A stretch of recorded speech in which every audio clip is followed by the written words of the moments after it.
Hey, Ruthless Church. So here I am trying to go with the Holy Spirit when I speak instead of using my brain. So maybe this won't flow as smoothly as I would like. But what's coming to my heart right now is Paul and him telling or saying or praying to God, saying, could you please take this thorn out of my flesh? And then him saying that God said to him, to Paul, you know, my strength is sufficient for you. My strength is made perfect in weakness.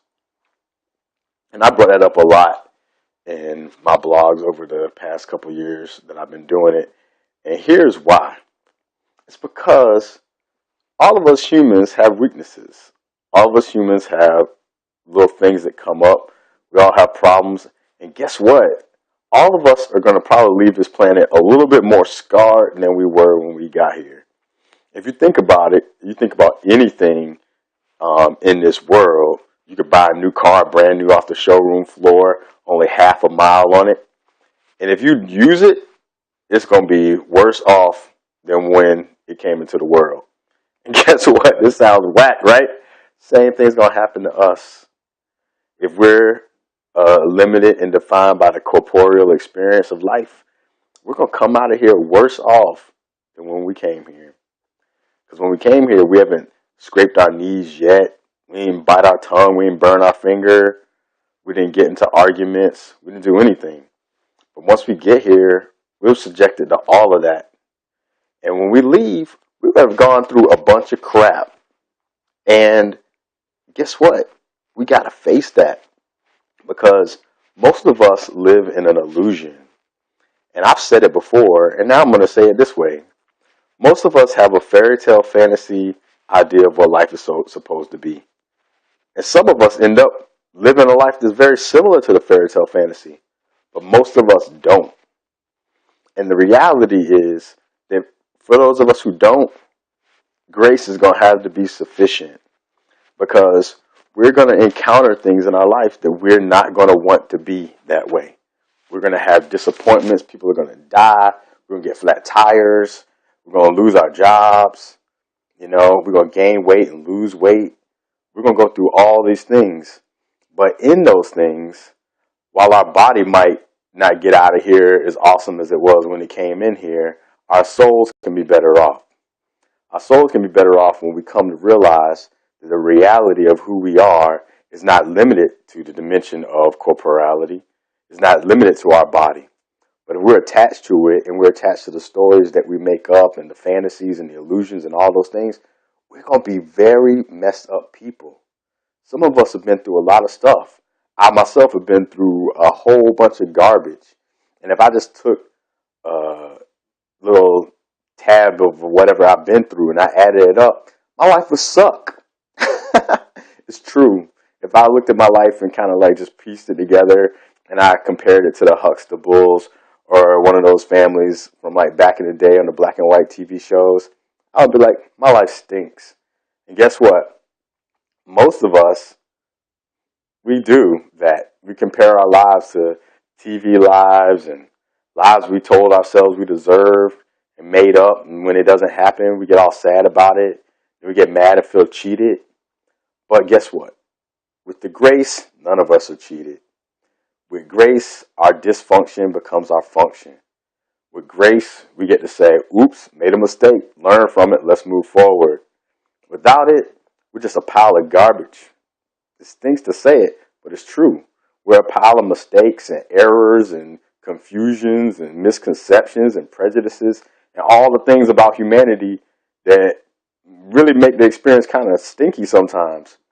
But with grace, with love, which goes beyond that, there's a lot of great things that we can experience, a lot of great things we can be a part of in service to others.